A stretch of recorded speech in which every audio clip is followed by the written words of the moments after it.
In a world of deepfakes and AI manipulation, Savannah Guthrie just sent a message that has changed the entire course of this investigation.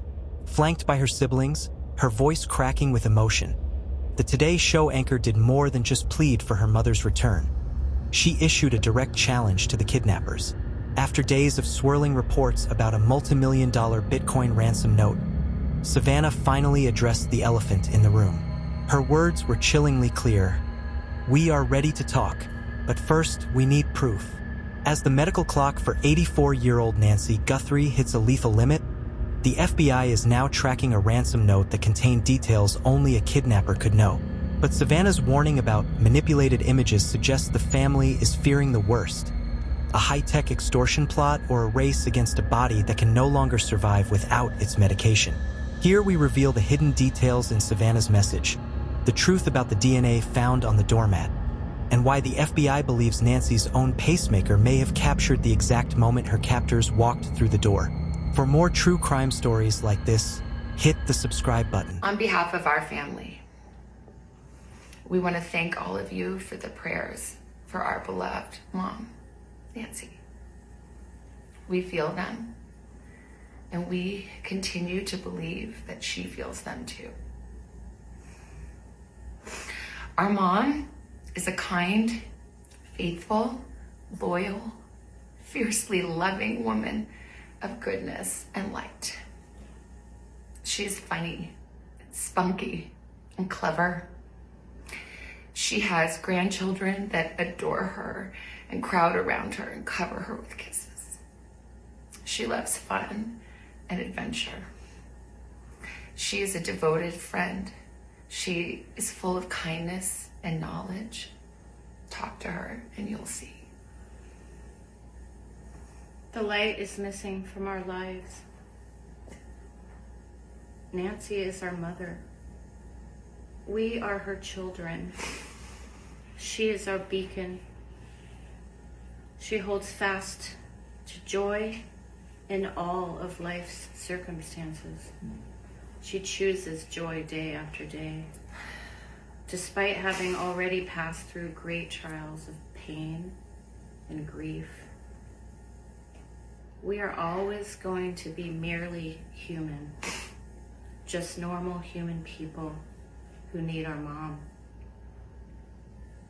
Mama, if you're listening, we need you to come home. We miss you.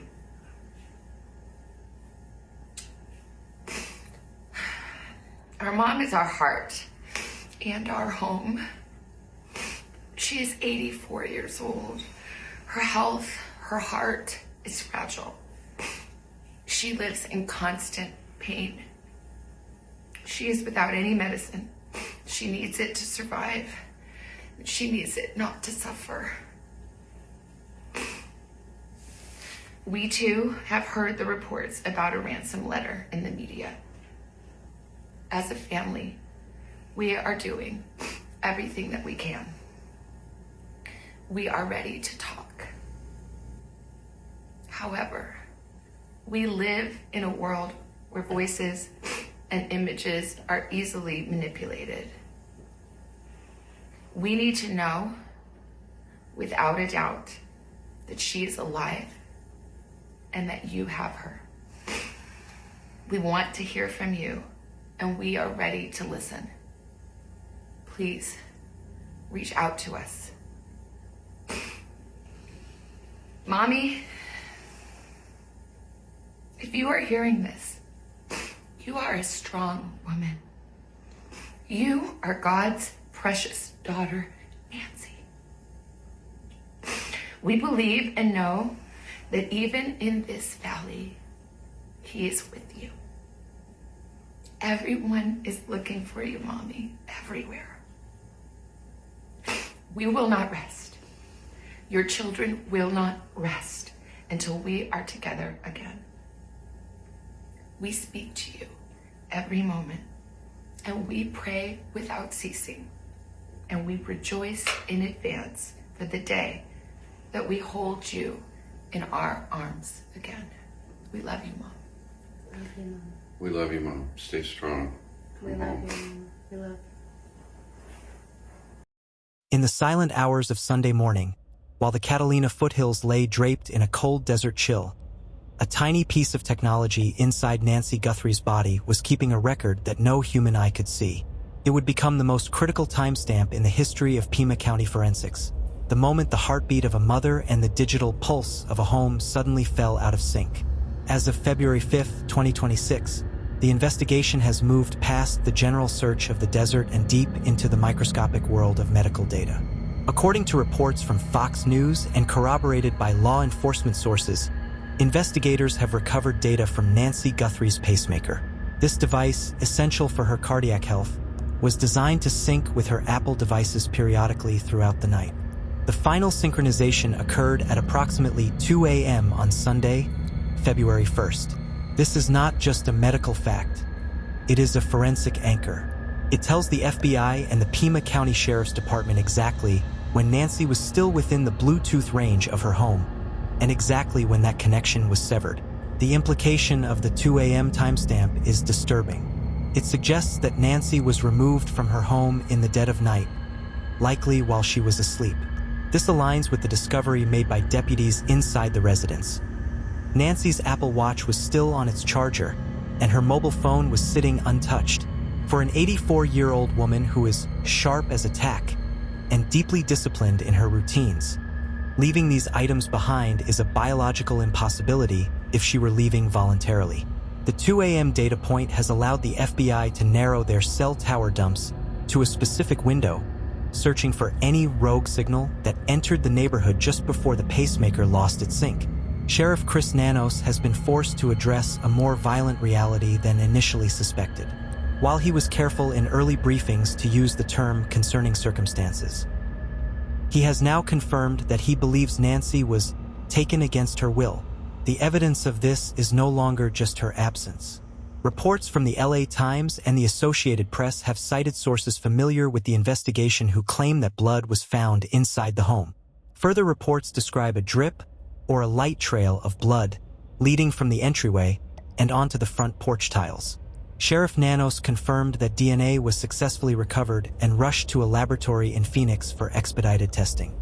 On February 4th, it was confirmed that this DNA is indeed Nancy's, though no foreign DNA has yet provided a suspect match. The presence of blood suggests that Nancy may have been harmed during the abduction. News Nation recently aired footage showing dark splatters on the brown tiles leading up to the door. This has changed the emotional tenor of the Guthrie family's pleas. Savannah Guthrie's sister, Annie, who was the last person to see their mother at 9:45 p.m. on Saturday, has reportedly told investigators there were no warning signs during their dinner. This means that whatever happened between 10 p.m. and the 2 a.m. pacemaker sync was sudden, unprovoked, and targeted. The technical support provided by the FBI is now focusing on the analytical side of the case. They are not just looking at Nancy's phone. They are analyzing cell phones, plural. This implies that authorities have seized or are reviewing the devices of everyone who had legitimate access to the property, landscapers, cleaners, and even close family members, to rule out any internal knowledge of her routine.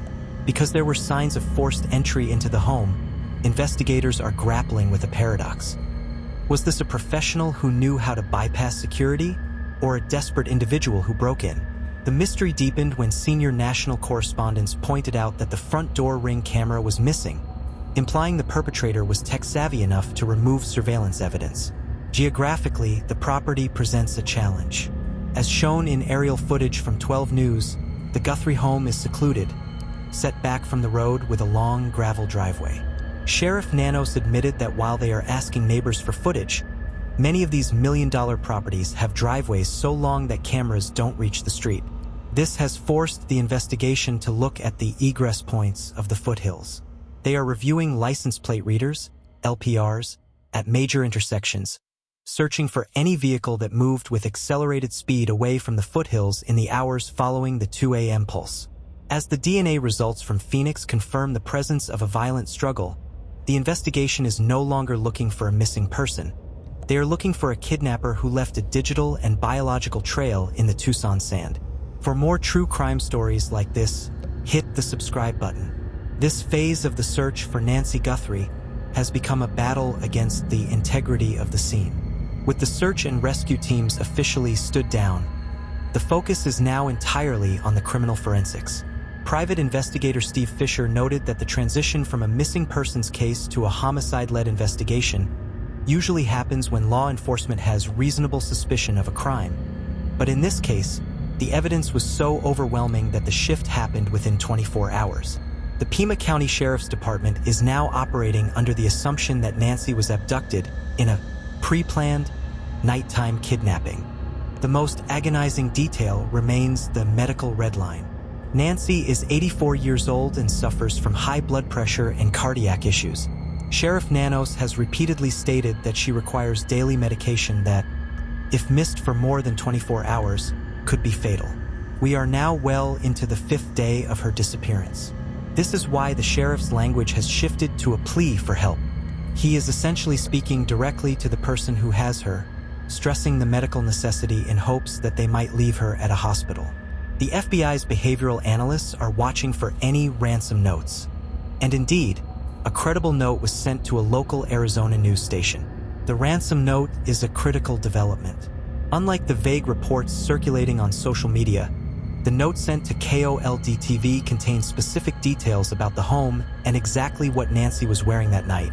This information had not been released to the public, providing a high level of credibility to the demand for a substantial amount of Bitcoin. The FBI has analyzed the note and shared its contents with Savannah, who has now released a heartbreaking video message. In the video, flanked by her siblings, Savannah asks for proof of life, acknowledging the ransom reports and stating, "We are ready to talk, but we need to know without a doubt that she is alive." The church connection remains a vital investigative branch. Nancy was a devout churchgoer, and her routine was predictable. The fact that the church raised the alarm at 11 a.m. on Sunday suggests that her absence was immediately recognized as an emergency.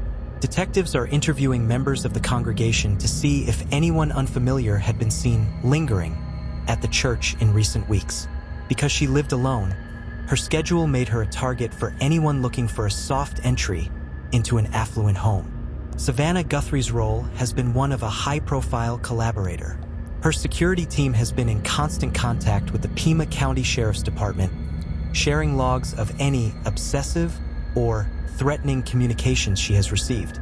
While there is no confirmed link between Savannah's career and her mother's abduction, the FBI is not dismissing the possibility of a proxy attack.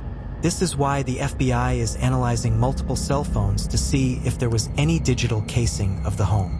Interestingly, President Donald Trump spoke to reporters in the Oval Office, calling the situation terrible and offering additional federal assistance, further elevating the national profile of the case. The physical search of the property has revealed that Nancy was likely harmed at the home. The trail of blood is a chilling indicator, but it does not necessarily mean the injuries were fatal, only that they were sufficient to leave a physical mark near the doormat.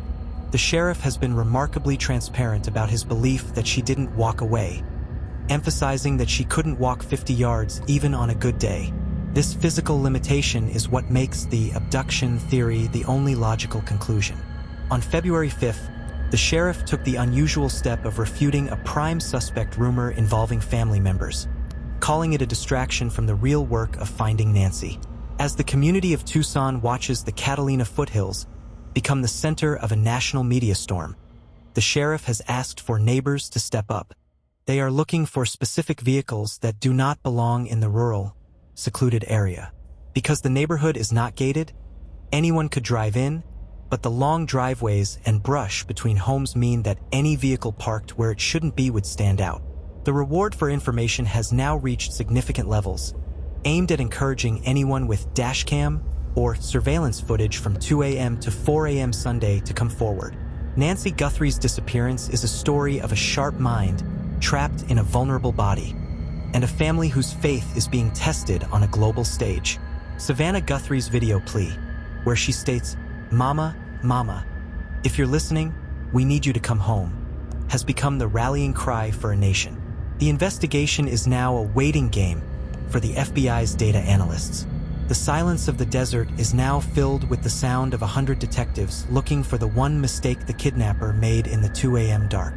The clock is ticking, the Bitcoin ransom is being traced, and the Pima County Sheriff's Department remains on the case, waiting for the one lead that will finally bring Nancy Guthrie home. And as always, you've been watching True Crime Story Vault, where every story is told with facts, empathy, and respect for those who can no longer speak for themselves. For more true crime stories like this, hit the subscribe button and comment your thoughts below. Until next time, remember, the truth is never buried.